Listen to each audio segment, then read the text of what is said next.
گویا تحریر یہ دلیل دے رہی ہے کہ جادو کی پوری عمارت ہی اللہ کی نافرمانی اور شرک کی بنیاد پر کھڑی ہوتی ہے۔ یہ نقطہ واقعی سوچنے پر مجبور کرتا ہے۔ جی، کیونکہ اگر بنیاد ہی شرک پر ہے تو ظاہر ہے اس کا نتیجہ بھی کفر ہی ہوگا۔ ہاں، کیونکہ عام طور پر معاشرے میں جھوٹ، غیبت یا چوری کو تو گناہ سمجھا جاتا ہے، لیکن جادو یا ٹونے ٹوٹکے کو بعض اوقات لوگ ہنسی مذاق یا حسد اور انتقام کی آگ میں ایک وقتی سہارے کے طور پر استعمال کر لیتے ہیں، جو کہ ایک بہت بڑی بھول ہے۔ بالکل، لیکن یہاں بات واقعی دلچسپ ہو جاتی ہے، کیونکہ تحریر کے اگلے حصے میں ایک حدیث کا ذکر ہے جو اس سارے تصور کو ہلا کر رکھ دیتی ہے۔ رسول اللہ صلی اللہ علیہ وسلم نے 7 ہلاک کر دینے والے یعنی تباہ کن گناہوں سے بچنے کی تاکید کی ہے۔ 7 ہلاک کرنے والے گناہ۔ اور حیرانی کی بات یہ ہے کہ اس فہرست میں جادو کا ذکر عام گناہوں کے ساتھ نہیں ہے، بلکہ اسے براہ راست شرک کے بالکل ساتھ رکھا گیا ہے۔ جی، یہ اس بات کا ثبوت ہے کہ جادو عام گناہ نہیں ہے۔ بالکل، اس سے اندازہ ہوتا ہے کہ اس کی درجہ بندی کتنی سنگین ہے۔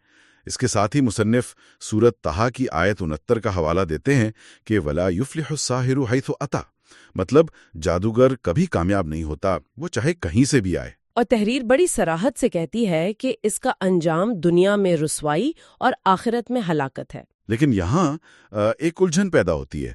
دنیا میں تو ہم بعض اوقات دیکھتے ہیں کہ کسی جادوگر یا عامل کا بظاہر بڑا نام ہے، لوگ اس کے پاس جا رہے ہیں، وہ پیسے کما رہا ہے، تو پھر تحریر اس کبھی کامیاب نہ ہونے کی کیا تشریح پیش کرتی ہے؟ دیکھیں، یہ ایک بہت اہم تضاد ہے جو اکثر ذہنوں میں ابھرتا ہے، اور تحریر اسی کو تو مخاطب کر رہی ہے۔ جب قرآنی آیت کہتی ہے کہ جادوگر فلاح نہیں پاتا، تو یہاں فلاح یا کامیابی کا وہ محدود تصور نہیں ہے جو انسان عام طور پر دولت یا وقتی طاقت سے لگاتا ہے۔ اچھا، تو پھر اس کامیابی کا کیا مطلب ہے؟ مصنف اس بات کو ایک بہت بڑی تصویر یا بگر پکچر میں دکھا رہے ہیں۔ جادوگر بظاہر لوگوں کو ڈرا کر یا کوئی وقتی اثر دکھا کر کچھ دنیاوی فائدہ حاصل کر بھی لے، لیکن وہ در حقیقت کائنات کے اس اٹل قانون سے ٹکرا رہا ہے جو اللہ نے بنایا ہے۔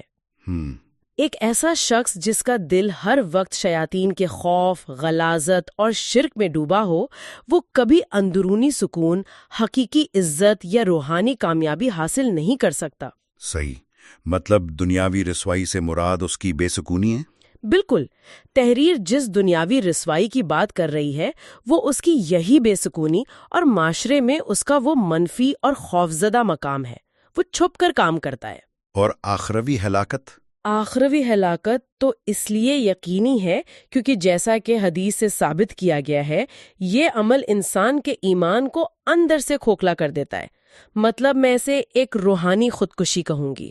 روحانی خودکشی، یہ واقعی ایک سخت اصطلاح ہے، اور اس کی سنگینی کا اندازہ اس وقت مزید گہرا ہو جاتا ہے جب ہم اس تاریخی عمل کو دیکھتے ہیں جس کا حوالہ مصنف نے دیا ہے۔ جی، وہ تاریخ والا حصہ واقعی رونگٹے کھڑے کر دینے والا ہے۔ بالکل، آج تو بعض لوگ ان معاملات کو ٹی وی شوز یا کہانیوں کا حصہ سمجھ کر ہنسی مذاق میں اڑا دیتے ہیں، لیکن تحریر ہمیں ابتدائی اسلامی دور میں لے جاتی ہے۔ بتایا گیا ہے کہ حضرت عمر رضی اللہ تعالی عنہ نے جادوگروں کو قتل کرنے کا حکم دیا۔ ایک باقاعدہ ریاستی حکم۔ ہاں، اسی طرح یہ واقعہ بھی موجود ہے کہ حضرت حفصہ رضی اللہ عنہا نے اپنی ایک لونڈی کو محض اس لیے قتل کروا دیا کیونکہ اس نے ان پر جادو کیا تھا۔ اب اگر کوئی جدید ذہن اس کو پڑھے تو وہ شاید سوچے کہ یہ تو انتہائی سخت رد عمل ہے۔ بظاہر تو ایسا ہی لگتا ہے، لیکن صحابہ کرام کے ان فیصلوں نے اسے محض ایک انفرادی گناہ نہیں بلکہ ایک ریاستی اور قانونی سطح پر انتہائی خطرناک جرم ثابت کر دیا۔ تحریر کا یہ حصہ ہمیں اس دور کی ذہنیت کے بارے میں کیا بتاتا ہے؟ دیکھیں، ان تاریخی حوالوں کا انتخاب تحریر کا ایک بہت ہی مضبوط حصہ ہے۔ مصنف دراصل یہ ثابت کرنا چاہتے ہیں کہ ابتدائی اسلامی معاشرہ جادو کو کس نظر سے دیکھتا تھا۔ وہ اسے محض کوئی معمولی غلطی نہیں سمجھتے تھے۔ بالکل نہیں، وہ اسے محض کسی شخص کی ذاتی غلطی یا وہم نہیں سمجھتے تھے۔ وہ اسے معاشرے کے اجتماعی ایمان اور توکل کے لیے ایک کینسر، ایک ناسور سمجھتے تھے جسے جڑ سے اکھاڑنا ضروری تھا۔ کینسر۔ آپ غور کریں کہ حضرت عمر رضی اللہ عنہ کی پہچان ان کا عدل اور انصاف ہے۔ اگر ان کی طرف سے اتنا سخت ریاستی فیصلہ آ رہا ہے تو اس کی وجہ کیا ہے؟ ظاہری بات ہے معاملہ سنگین ہوگا۔ مصنف کی دلیل کے مطابق اس کی وجہ یہ ہے کہ جادو معاشرے میں ایک متوازی طاقت کا خوف پیدا کرتا ہے۔ یہ لوگوں کو یہ سکھاتا ہے کہ شاید اللہ کے علاوہ بھی کائنات میں کچھ ایسی اندھی قوتیں ہیں جو انسان کی تقدیر بدل سکتی ہیں۔ اوہ، اور یہ تو سیدھا سیدھا توحید پر حملہ ہے۔ ایگزیکٹلی، یہ سوچ ایک توحید پرست معاشرے کی جڑوں پر حملہ ہے۔